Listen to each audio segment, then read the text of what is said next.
Hello there, and Feliz 2026. I really hope all of you enjoy your holidays. Today we're talking about Bad Bunny's favorite song off of this album, PIToRRO De Coco.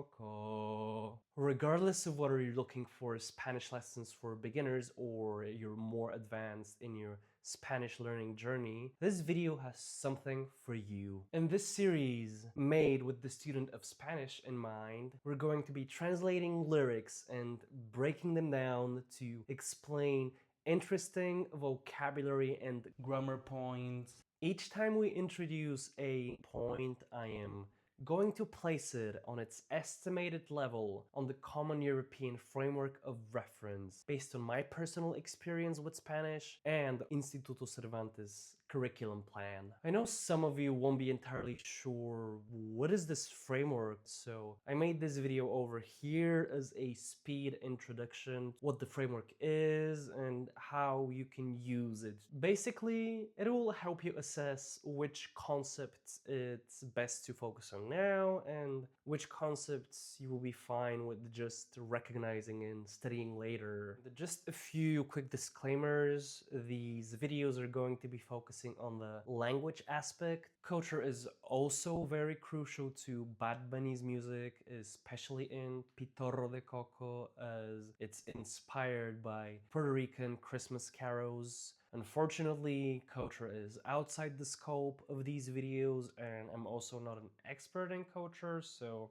I'm going to be leaving that aspect to members of the community. Second, I wanted to apologize if my voice sounds a little bit off. I've been sick throughout the holidays, and I've tried so many times to record this already, and now it was time that I just decided to roll with it. And finally, I just wanted to note that the purposes of these videos are educational. I am adding considerable commentary on top of the original content. I do believe this falls under fair usage. However, I am not exactly too sure what YouTube does on this platform to automatically detect the usage of copyrighted content, so I'm only adapting the material I realistically need to get my points across. So yeah, without further ado, let's begin the analysis so the next time you listen to this song, you can use it to review the vocabulary and grammar introduced in this video. Here we go.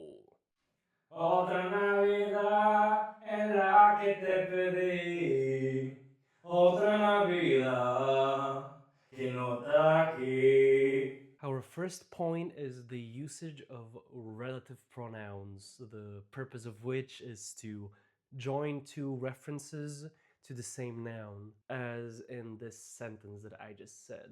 Getting a good grasp of relative pronouns in Spanish simply requires lots of practice to learn which you can use when and which you cannot use whenever. I'm not going to go into all of the details. I am just going to give you a few alternatives to the same sentence. The original is Otra Navidad en la que te pedí. You can also say Otra Navidad en la cual te pedí, with exactly the same meaning and usage. And the last option is Otra Navidad en que te pedí.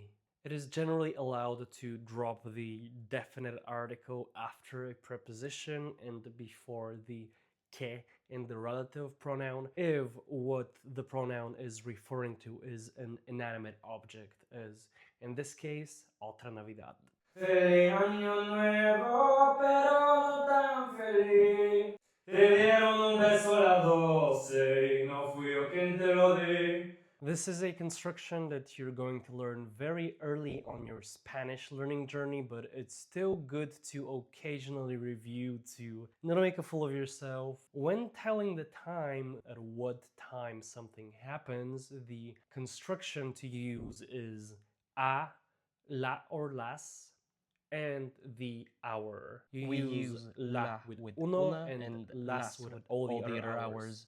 A la uno for 1 o'clock, a las dos is at 2 o'clock, etc., etc., etc.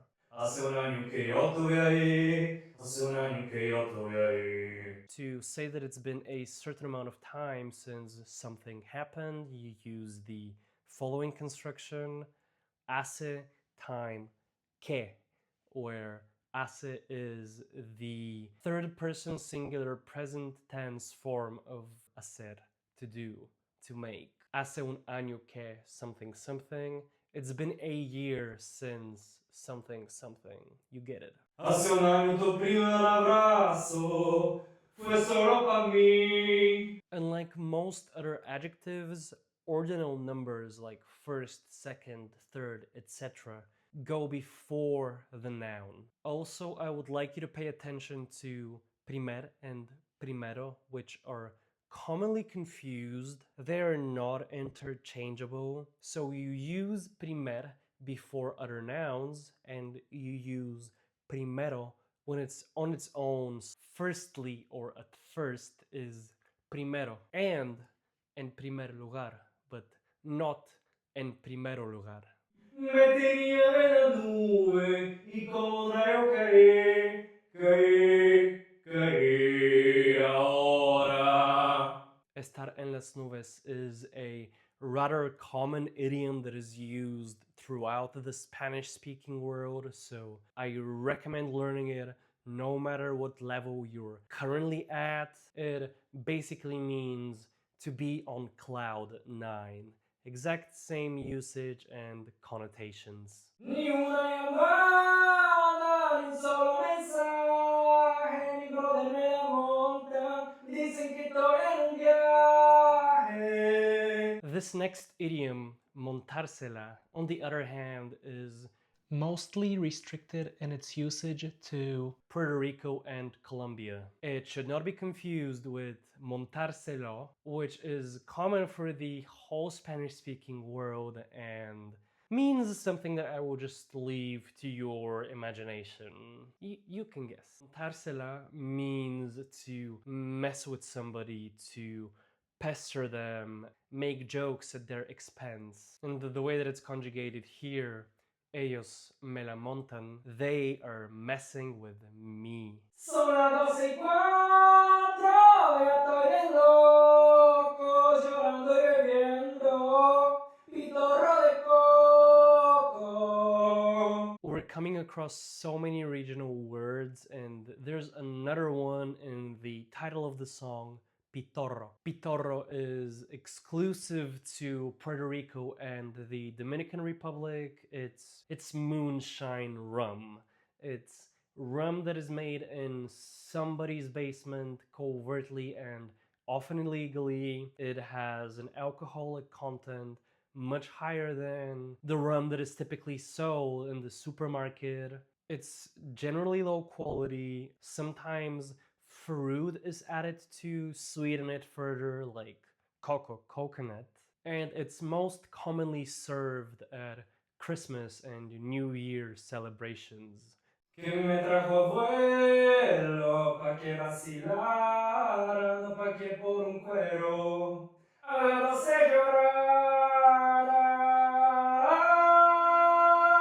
Here we have the verb vacilar, which means exactly the same as in English: to vacillate, to swing indecisively between two options. However, there are a few more usages of this verb in Latin America. Obviously, the meaning here is something different. On the one hand, colloquially, it can be used to just mean to banter. Here, on the other hand, it means the same thing as disfrutar, gozar, to enjoy, to have fun, and in particular, it paints a picture of somebody rhythmically swaying their body to the rhythm of the music. When to use these subjunctive and adverbial clauses? If a clause answers the questions how, when, under what circumstances, for what purposes, it's an adverbial clause. General rule is if the verb in the subordinate clause hasn't happened yet by the time of the verb in the main clause, then the verb in the subordinate clause takes the subjunctive. With the conjunction para qué, in order to, what follows is always something that happens after the main verb. After para qué, we always use the subjunctive. Because the verb in the main clause is in a past tense, the verb in the subordinate clause has to be in the past subjunctive. Llorara, vacilara. In general, cuero simply means animal hide or leather, the material. In Latin America, again, it can euphemistically be used as a synonym for cuerpo. You just drop the P and you get cuero.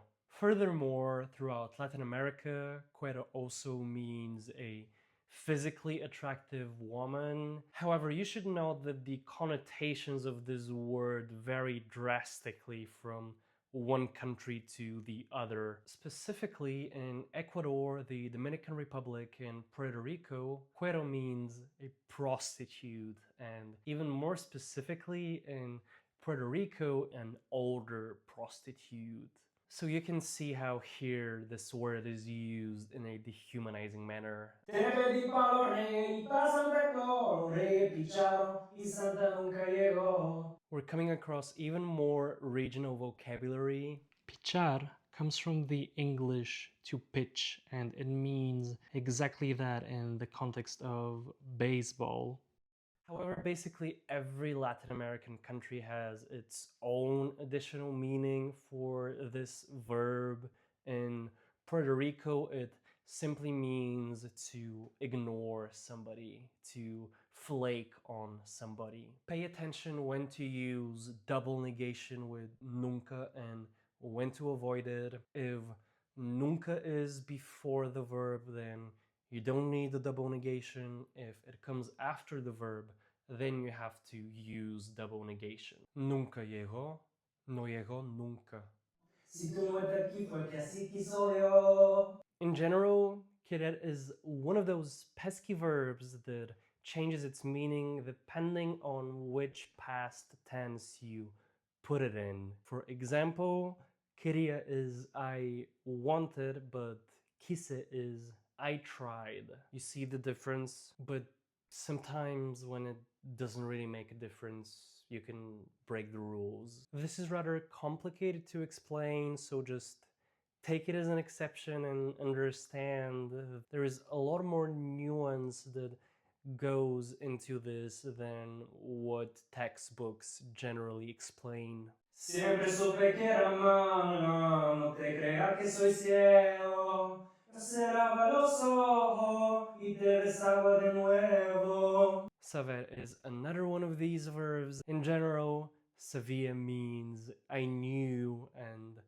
supe means I found out.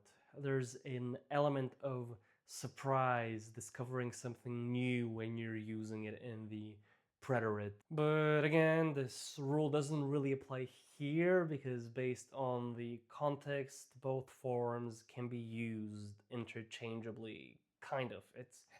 It's more complicated than that, but I'm not gonna go into it, okay? Okay? Con el doble C y doble cinco me trancaste luego. Tú y yo somos iguales, no veremos luego. If it wasn't obvious, double six, double five, we're talking about the domino pieces here. Trancar, to lock a door with a latch or a bolt.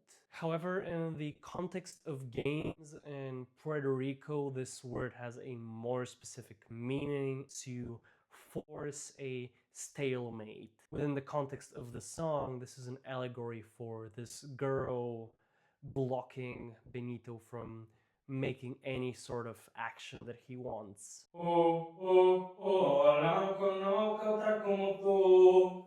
Tú eres mala, te fuiste como la luz. I talked about ojalá in my Debí tirar más fotos video. Inshallah, you go and check the reference there. Como quiera me vino tu cara a las 12 cuando el año se acabó.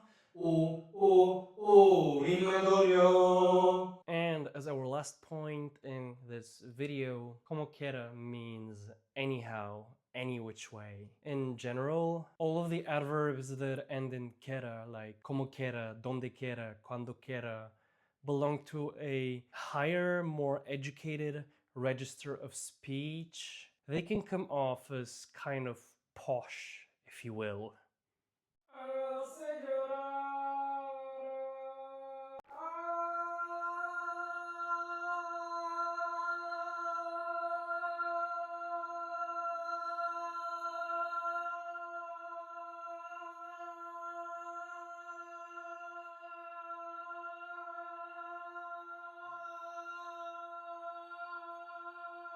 So yeah, this was all from me for today. Thank you for sticking until the very end of this video. It's much appreciated. Please provide your own commentaries and analyses in the comments and let me know if there was any concept that wasn't clear enough that you would like me to explain into more detail. If you enjoyed this video, don't forget to like and subscribe. It really means a lot, really helps my channel grow. I also make other videos about languages and my travels, so feel free to check them out on my channel. And yeah, have a blessed 2026, and may the Puerto Rican authorities never storm in your basement and discover and seize the hundreds of barrels of PIToRRO you've been hiding down there. It can be our little secret.